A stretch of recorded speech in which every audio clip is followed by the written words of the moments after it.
రాజకీయ వేడి కొట్టొచ్చినట్టుగా కనిపిస్తుంది. రాజకీయ పార్టీలన్నీ అసెంబ్లీ ఎన్నికల కోసం వెయిట్ చేస్తున్నాయి. మరో 9 నెలల్లో అసెంబ్లీకి ఎన్నికలు జరగనుండడంతో అప్పుడే ఎన్నికల వ్యూహాలకు పదును పెడుతున్నాయి. ఎన్నికల్లో గెలుపు కోసం బీఆర్ఎస్, బీజేపీ, కాంగ్రెస్లు తమదైన కార్యాచరణ రూపొందించుకొని ముందుకెళ్తున్నాయి. ఇక కొత్తగా తెరపైకి వచ్చిన పార్టీలు తమ అదృష్టాన్ని పరీక్షించుకోనున్నాయి.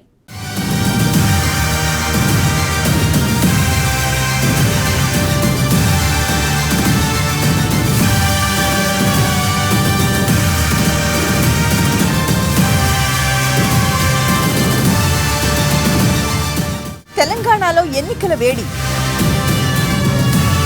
పోటాపోటీగా నేతల మాటల యుద్ధం, గెలుపుకై పార్టీల వ్యూహాలు అమలు,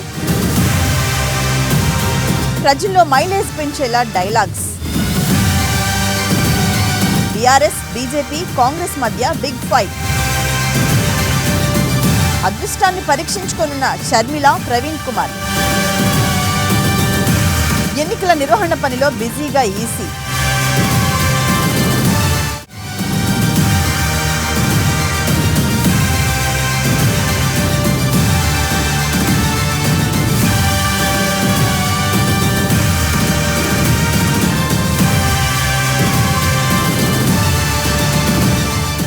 తెలంగాణలో ఈ ఏడాది చివరిలో జరిగే అసెంబ్లీ ఎన్నికల వేడి ఇప్పుడే మొదలైంది. గత ఎన్నికల్లో 2 పక్షాల మధ్య జరిగిన పోటీ ఈసారి 3 పార్టీల మధ్య హోరాహోరీగా నెలకొంది. షెడ్యూల్ ప్రకారమే ఎన్నికలు జరుగుతాయనే అభిప్రాయంతో ఉన్న బీఆర్ఎస్, బీజేపీ, కాంగ్రెస్ పార్టీలు ఇప్పటి నుంచే ప్రచార పర్వానికి తెరలేపాయి. అన్ని పార్టీలు రకరకాల పేర్లతో రోడ్డెక్కాయి. ఎన్నికల మేనిఫెస్టోలో కనిపించే తరహా హామీలను ప్రజలకిస్తున్నాయి. ఒక్కో పార్టీ ఒక్కో పేరుతో ప్రజల భాగస్వామ్యంతో ఆందోళనలు, నిరసనలు నిర్వహిస్తున్నాయి. ప్రజల మధ్యనే ఉండాలనే 3 పార్టీలు నిర్ణయం తీసుకున్నాయి. వివిధ సెక్షన్లు ప్రజలను ఆకర్షించేందుకు ప్రయత్నిస్తూనే కేంద్ర, రాష్ట్ర ప్రభుత్వాల వైఫల్యాన్ని ఏకరువు పెడుతున్నాయి. 3 పార్టీల మధ్య పోటాపోటీ ప్రచారం, విమర్శల పర్వం ఊపందుకుంది.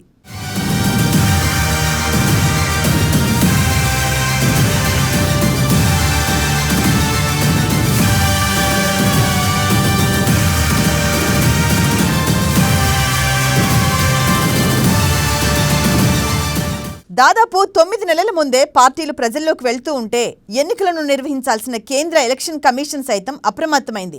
ఇప్పటి నుంచే ఓటర్ల జాబితా సవరణ, ఒక్కో పోలింగ్ బూత్లో ఉండాల్సిన ఓటర్లు, దానికి తగినట్లుగా పోలింగ్ కేంద్రాల సంఖ్య, ఈవీఎంల అవసరం, తనిఖీల అనంతరం జిల్లా కేంద్రాలకు తరలింపు, ఎన్నికల విధుల్లో పాల్గొనే ఉద్యోగులకు నిర్వహణపై శిక్షణ అందించడం, చివరి నిమిషం వరకు ఓటర్లుగా జాబితాలో చేరేందుకు కల్పించాల్సిన అవకాశం, వీలైనంత ఎక్కువగా పోలింగ్ పర్సెంటేజ్ని పెంచడం, ఇలాంటి అనేక అంశాలపై కేంద్ర ఎన్నికల సంఘం, రాష్ట్ర ఎన్నికల ప్రధానాధికారి కార్యాలయం కసరత్తు ప్రారంభించాయి.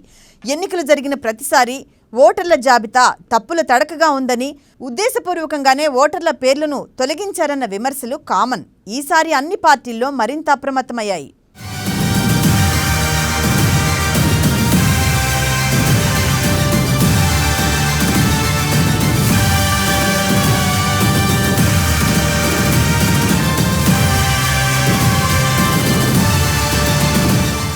ముందస్తు ఎన్నికలు పార్లమెంటుతో కలిసి నిర్వహించే అవకాశం లాంటి సందేహాలు ఎలా ఉన్నా అటు పార్టీలు, ఇటు ప్రభుత్వ యంత్రాంగం మాత్రం రంగంలోకి దిగాయి.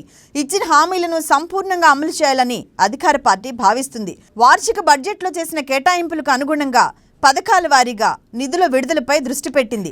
ఆర్థిక వనరుల సమీకరణ కోసం పడరాని పాట్లు పడుతుంది. మరోవైపు విపక్ష పార్టీలైన కాంగ్రెస్, బీజేపీలు సైతం వ్యూహ ప్రతివ్యూహాలతో జనంలోకి వెళ్తున్నాయి.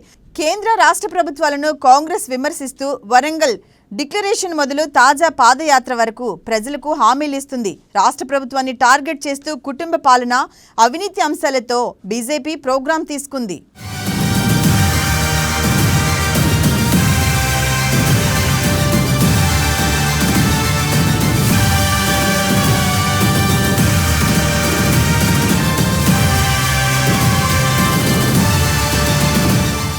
గత గత ఎన్నికల్లో కనిపించిన వైఎస్ఆర్టీపీ అధినేత్రి షర్మిల, బీఎస్పీ అధినేత ఆర్ఎస్ ప్రవీణ్ కుమార్ ఈసారి రాజకీయ అదృష్టాన్ని పరీక్షించుకోనున్నారు.